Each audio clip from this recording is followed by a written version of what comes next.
Ya, estoy grabando para que lo sepan. Dos cosas. La primera es que efectivamente la sesión pasada algo pasó porque yo grabé, pero tuvimos muchos problemas de conectividad y, y el video no sé si no se guardó o se eliminó después, lo desconozco porque no, yo no ingreso a revisar las grabaciones. Por lo tanto, como algunas personas me han escrito porque tienen dudas, porque el PPT no, no sé, los detalles en el fondo de los esquemas no se visualizan mucho sin una explicación, o sea, no se entienden si uno no la explica. Vamos a hacer hoy día un repaso de la materia que llevamos de obesidad y de insulinoresistencia y vamos a continuar la próxima sesión la materia nueva. ¿Ya? Así que hoy día vamos a ver los esquemas más importantes porque hay algunas cosas que me gustaría repasar o reforzar. Eso en primer lugar, de tal manera que con eso se solucione el problema que tienen algunos que no alcanzaron a asistir a la clase. Y lo otro es que les quiero presentar a una nutricionista que se llama Claudia Fica, está conectada. Hola Claudia, ¿estás por ahí? Bueno, ustedes parece que ya conocen a Claudia, ¿cierto? Hola, sí, sí estaba acá. Ahí está la Claudia. Ya, ustedes ya han trabajado con ella en otras asignaturas, ahí te están saludando. Sí. Eh, Así que Claudia se suma a Base Fisiopato. Vamos a trabajar juntas esta asignatura, así que vamos a resolver dentro del semestre en conjunto todas las dudas que puedan surgir. Ya ella les va a comentar al finalizar la clase la modalidad de trabajo. Yo voy a estar con ustedes hoy hasta 1:15 y 1:15 va a quedar Claudia conectada para que conversen. No sé, Claudia, me imagino que ellos ya tienen tu correo, esas cosas como más domésticas las pueden ver ahí en ese ratito, además de algunas preguntas que vienen a continuación de la clase. ¿Ya? Vamos a empezar entonces para aprovechar el tiempo, voy a sacar la cámara porque si no cae el internet. Ya, ahora sí, chiquillos. Como les comentaba, vamos a hacer un repaso. Esta es la imagen que ya abordamos el otro día de la hipertrofia y la hiperplasia. Principalmente, nosotros, ¿qué tenemos que entender de acá, de este proceso? Lo primero es que existen mecanismos de expansión del tejido adiposo y esos mecanismos de expansión son precisamente la hipertrofia y la hiperplasia del tejido adipositario. ¿Cuál tejido adiposo? Es el tejido adiposo blanco. Ese es el que sufre estos procesos de expansión y es el que se relaciona mayoritariamente con todas las comorbilidades asociadas en definitiva a la obesidad. Uh-huh. ¿Cuándo se van a originar estos mecanismos de expansión? Cuando el almacenamiento de calorías, el almacenamiento de energía sea muy adicional a las necesidades de la persona. Entonces, en estadios de sobrenutrición, nuestro sistema intenta guardar aquello que está sobrando, ¿cierto? Y que no gasto. ¿Y dónde lo guarda? En este reservorio que es el tejido adiposo. El tejido adiposo, por lo tanto, se puede expandir de dos maneras y este proceso de expansión se va dando mediante la diferenciación de precursores del tejido adiposo. Precisamente los adipocitos que son inmaduros, después se convierten en maduros, esos adipocitos van sufriendo diversas transformaciones. Yo el otro día les preguntaba, ¿qué creen que es más riesgoso, la hipertrofia o la hiperplasia? Y en realidad los mecanismos de expansión son mecanismos compensatorios o adaptativos, esa es la palabra, adaptativos. ¿Sí? No es que sean malos, sino que existen precisamente para regular el sistema, para mantenernos idealmente en homeostasis. Si yo estoy consumiendo más alimento del que corresponde, guardo más energía y el organismo una forma de adaptarse a esa condición y no morir en el intento es precisamente haciendo hipertrofia y posteriormente haciendo hiperplasia. No es un escenario negativo. ¿Cuándo se vuelve negativo? Cuando esto se perpetúa en el tiempo. Por lo tanto, si yo estoy todo el tiempo teniendo un exceso en la energía ingerida, eso lógicamente va a contribuir a que el tejido adiposo cada adipocito vaya acumulando más triacilglicéridos dentro de sí mismo, en esta gran vacuola de grasa que tiene en su interior, haciendo hipertrofia, para posteriormente hacer la hiperplasia, que es la división y multiplicación de células adipositarias. Lo que más contribuye, esto se los vamos a preguntar, lo que más contribuye en la disminución de la irrigación sanguínea y por lo tanto en los procesos de hipoxia que va sufriendo el adipocito y que situación que da inicio a la inflamación crónica es la hipertrofia. ¿Ya? Ambos mecanismos son compensatorios y ambos mecanismos contribuyen en el aumento del tejido adiposo, pero cuando la hipertrofia existe en grandes proporciones, contribuye mucho más ella en la disminución de la irrigación de sangre en el tejido adipositario y por lo tanto la disminución de oxígeno.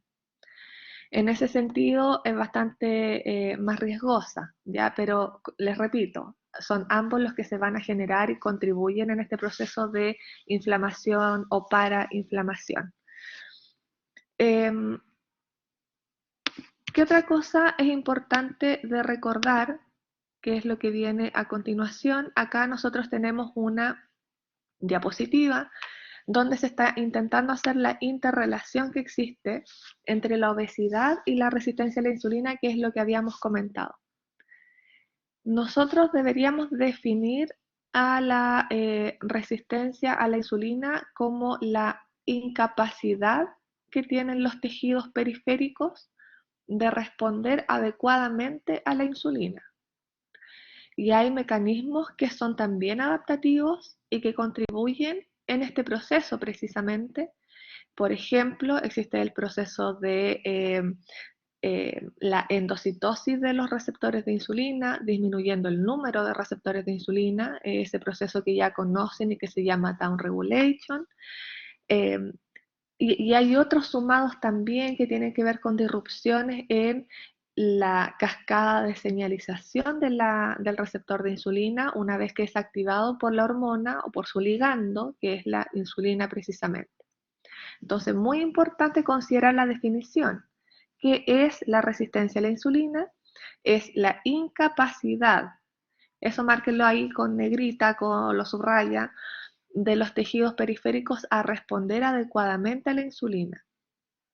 Porque nosotros entendemos que la acción normal de la insulina es reducir la glicemia, o sea, mantenerla dentro de rangos de normalidad preprandial y postprandial. E ir promoviendo el almacenamiento de las fuentes energéticas. Y por eso se le denomina, hola Tamara, no te preocupes, y por eso se le denomina a la insulina como, o se le clasifica como una hormona anabólica. Porque dentro de sus mecanismos de acción, ¿cierto? Dentro de las cascadas de señalización se van expresando distintas rutas, distintas sinasas, hay muchas proteínas que se van activando y que dan paso, por ejemplo, a procesos metabólicos, a procesos de proliferación celular, a procesos de síntesis de proteínas. O sea, la insulina es súper importante para nosotros. Y en ese contexto es que tenemos que entender cómo es que se origina su funcionamiento normal y cómo es que se va dando paso a la resistencia.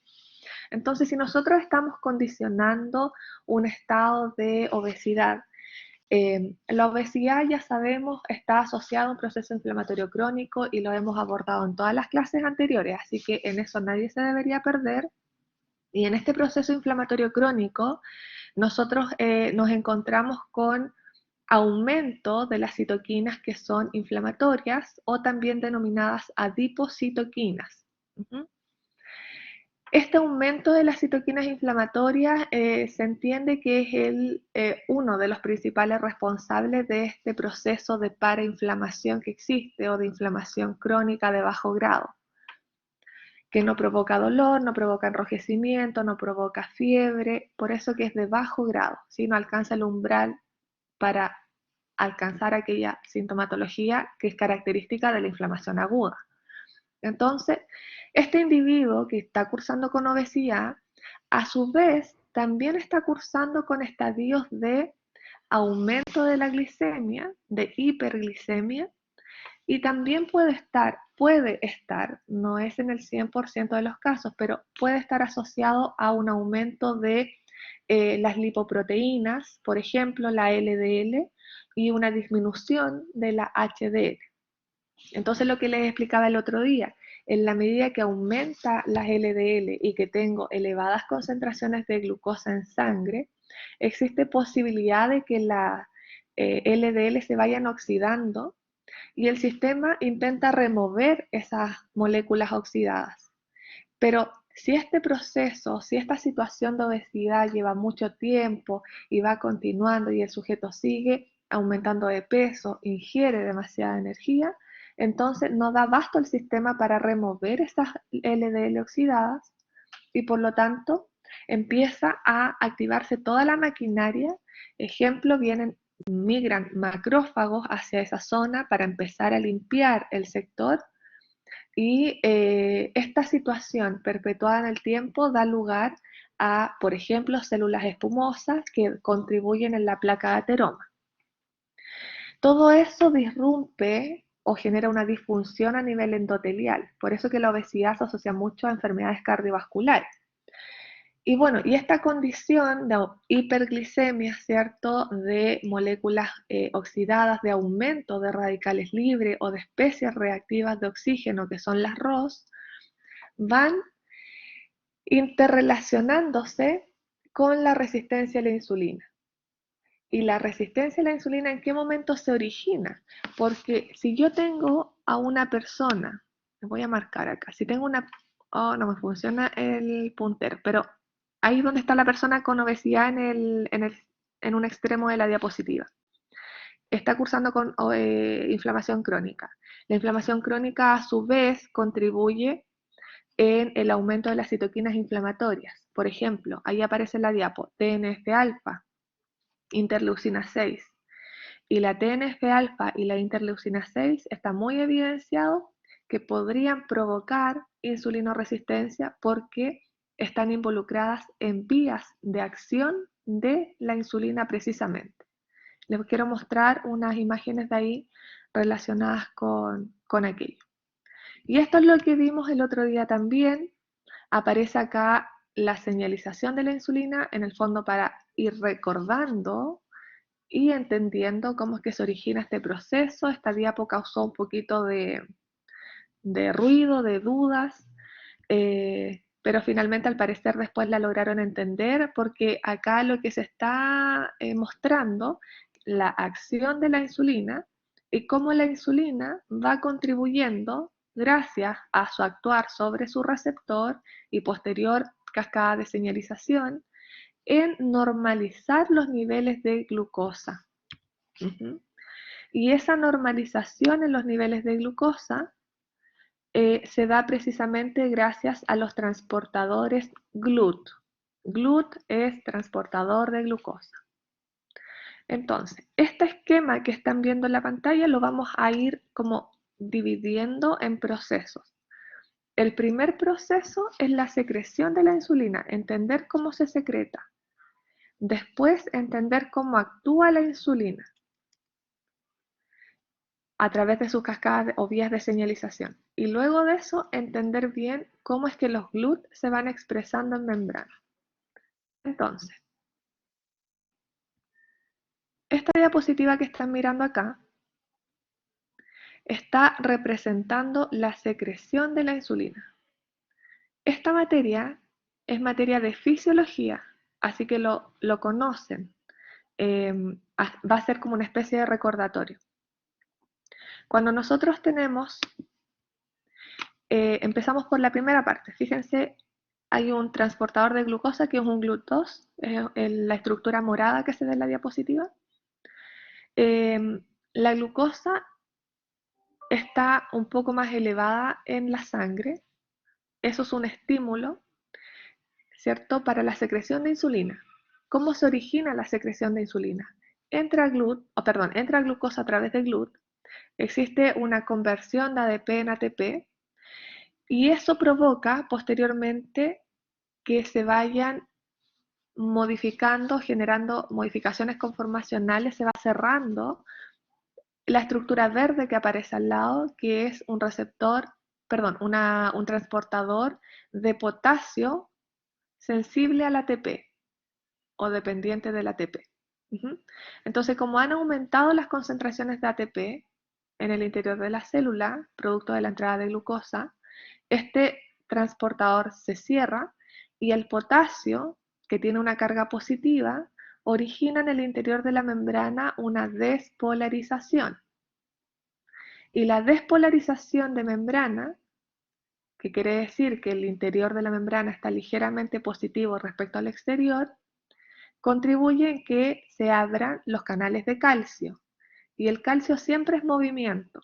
Entonces, si el calcio entra en la célula, lo que va a provocar es que las vacuolas o las vesículas que están llenas de insulina, guardaditas ahí en el aparato de Golgi, empiecen a migrar, empiezan a viajar hacia la membrana para hacer exocitosis con esa membrana y liberar a la insulina.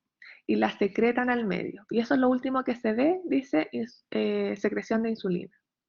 Entonces, el estímulo principal para que se secrete insulina a nuestro torrente circulatorio es la presencia de glucosa. Entonces, una vez que aumentó la glicemia, producto de la ingesta alimentaria, se genera la mayor secreción de insulina a través de las células beta pancreáticas. Esa insulina empieza a actuar en el medio. ¿Para qué? Para normalizar las concentraciones de glucosa, porque resulta que tenemos algunos GLUT, algunos transportadores de glucosa expresados en la membrana, pero necesitamos muchos más para que la glucosa se mantenga normal, para que empiece a bajar.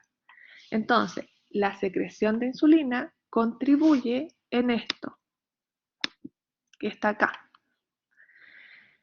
La insulina actúa sobre su receptor y una de las acciones tras la acción de la insulina en su receptor es emitir señales para que los GLUT que están en el citosol dentro de la célula empiecen a migrar, a expresarse en membrana y a hacer exocitosis. De tal manera que nos vamos a encontrar con muchos más de esos transportadores en la membrana una vez que actuó la insulina. Se fija que es como un círculo. O sea, aumentó la glicemia. Ese fue un estímulo para secreción de insulina. Y la insulina a su vez actuó sobre su receptor para estimular la mayor expresión de más GLUT, de tal manera que la glicemia se normalice. Y así esto va actuando. Entonces, situación de salud, nosotros mantenemos nuestra glicemia normal, tanto en condiciones preprandiales como en condiciones postprandiales. Por lo tanto, si la insulina no es capaz de generar este proceso, de generar una acción sobre su receptor, no se van a expresar GLUT en la membrana y por lo tanto la glicemia va a seguir siempre alta. Va a haber una hiperglicemia constante, que se relaciona posteriormente con lo que vamos a ver en la otra clase, que es la aparición de diabetes mellitus. ¿Ya? Y la diapositiva que está acá, entonces, está representando un resumen de todas las acciones de la insulina tras la fosforilación de sus residuos que están en la parte interna de la membrana, el IRS, por ejemplo, que tiene toda una cascada de señalización posteriormente, y esa cascada da paso a la generación de acciones que son metabólicas, como el transporte de glucosa a través de los GLUT, como la síntesis de glucógeno, la síntesis de proteínas, la adipogénesis. Entonces esto nos permite entender lo que le decía el otro día, por qué una persona que no es capaz de liberar insulina o de sintetizarla, como los pacientes que son diabéticos tipo 1, hacen debut muy agresivos de la patología cuando uno se ha diagnosticado, y una persona sin insulina que no es capaz de sintetizarla puede morir, porque la insulina es una hormona totalmente necesaria y la gente que tiene esas patologías necesariamente la tiene que administrar vía exógena, inyectándosela. Entonces, vía AKT, que es una de las proteínas, es la ruta metabólica. Pero a través de las MAP o quinasa, bien digo, que está al lado izquierdo de la pantalla, esas son las vías que al activarse van modificando, regulando expresión génica, proliferación celular, diferenciación celular, crecimiento celular. ¿Ya? Entonces tienen esas dos como grandes conjuntos de acciones la insulina. Ese era el esquema que les había mostrado el otro día y lo que viene a continuación, que se ve enredado, pero es solo un resumen de todo lo que hemos hablado. Ahí fíjense ustedes que aparece el receptor de insulina, que dice IR en la diapositiva, que se ve un color azul. Ese receptor de insulina fue estimulado, se activó gracias a la insulina, que es su ligando, y eso origina un sinnúmero de activación y movilización de proteínas intracelulares, originando estas famosas cascadas de señalización, para lograr cumplir con todas las funciones de la insulina, que es una hormona anabólica. Y una de esas funciones tiene que ver con aumentar la expresión de GLUT, que está al lado derecho de la pantalla, GLUT4 por ejemplo, para ir contribuyendo en la normalización de la glucosa. Ese es el esquema. Si se les pide, por ejemplo, en algún momento graficar las funciones de la insulina en conjunto, sería más o menos algo así, sin todas las proteínas que están entre medio. No es necesario que se la aprendan, pero sí es necesario que conozcan que existen estas dos vías de señalización finalmente. Ahora, existe la insulinoresistencia que se puede originar por distintas razones. Cuando existe obesidad, podemos tener insulinoresistencia, por ejemplo, por disminución en el número de receptores, y ahí está marcado allí. Esa es una de las formas, porque cuando hay hiperglicemia, de alguna manera el sistema intenta liberar mucha más insulina para normalizar la glicemia. Pero resulta que los receptores son saturados por los grandes niveles de insulina, y al ser saturados por estos niveles de insulina se empiezan a esconder en la membrana, y ahí es cuando empieza a disminuir el número de receptores. ¿Ya? La otra razón que está marcadita ahí puede ser por una hiperfosforilación de esa estructura que se llama IRS. ¿Ya? Cuando esta estructura está muy estimulada, cuando está hiperfosforilizada, entonces va a originar que se reduzca la interacción con las proteínas siguientes que vienen en la etapa posterior.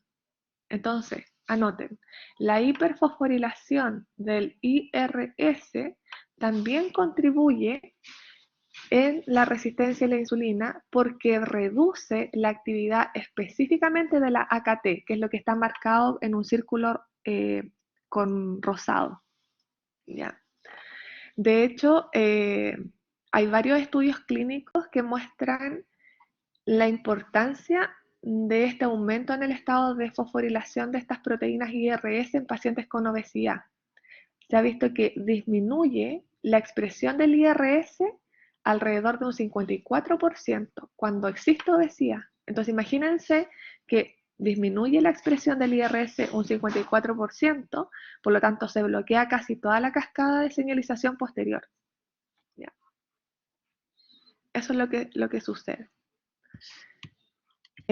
Catalina lo que había comentado es que en esta imagen se está representando uno de los mecanismos para la generación de resistencia a la insulina, que es la hiperfosforilación del IRS. Y esa hiperfosforilación del IRS, que está marcado en el círculo rojo, contribuye en la disminución de la acción de las proteínas que están marcadas en el círculo rosado. ¿Ya? Y el otro mecanismo por el que se genera resistencia a la insulina es que puede haber una mayor producción de ceramidas, ¿sí? Dado un incremento en el metabolismo de los ácidos grasos saturados. Si hay un exceso en consumo de ácidos grasos saturados, eso también puede potenciar y regular a la baja la actividad de la AKT, que está marcada ahí en el círculo rosado.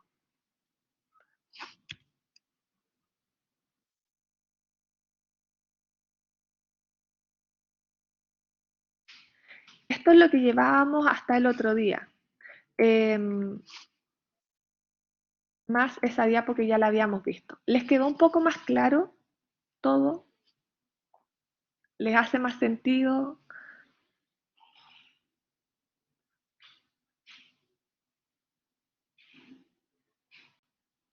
Ya. Matías, ¿levantaste la mano o Sí, pasaste a llevar? levanta la mano.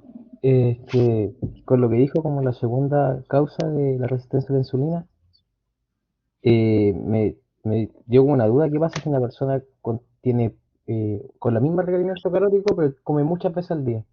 Igual la glicemia va a estar alta todo el día, pues, entonces se puede llevar a una hiperfosforilización. Fosforilación, sí. No, no lleva la hiperfosforilación porque el sistema es capaz de regularse, de autorregularse, y generalmente, Matías, es más de un mecanismo el que va contribuyendo, es como el conjunto de mecanismos, solo que ahora los separamos. Pero por sí solo uno no va a generar insulinoresistencia. Lo que sí puede suceder es que una persona con estado nutricional normal tenga una carga genética que contribuya en la resistencia a la insulina, eso sí, pero manteniendo el estado nutricional normal, sin esa carga hereditaria o genética, no debería aparecer resistencia a la insulina. ¿Ya? Y entonces, por esta razón, por ejemplo, a las personas con obesidad, generalmente los tratamientos son con ayuda intermitente o meten harto ayuno, ¿no? No, el ayuno intermitente es una de las estrategias que existe, eh, pero la primera estrategia es la baja de peso corporal, o sea, el primer objetivo. Existe algunos estudios donde se evidencia que el ayuno intermitente podría contribuir un poquito más en la normalización o en la recuperación o restauración de este proceso de resistencia a la insulina. Pero es una de las estrategias, hay varias otras. Ya. ¿Ya? Miren, y les quiero mostrar lo último porque los tengo que dejar con Claudia, es esto, solamente para que vean cómo es que podría la alimentación también influir directamente, porque esto que se ve acá, a ver, voy a marcar con lápiz, parece, porque el puntero no funciona. No pesquen todavía lo que dice AGS, sino que acá nosotros vemos unas estructuras y esa estructura se llama TLR, receptores tipo TOL. ¿Ya? Estos receptores tipo TOL son una familia de receptores del sistema inmune innato y generalmente son activados, no sé si escuchan ese ruido, estoy en el F, y son unos pájaros que están afuera caminando. Ahí se quedaron en silencio, ahí se quedaron quietos. Voy a hablar ahora. Entonces, son activados generalmente por la LPS, que son lipopolisacáridos. Pero miren, cuando una persona ingiere demasiados ácidos grasos saturados, o bien el metabolismo de los ácidos grasos da origen a palmitato, por ejemplo, esos ácidos grasos saturados condicionan, ay, ¿por qué no puedo? Acá.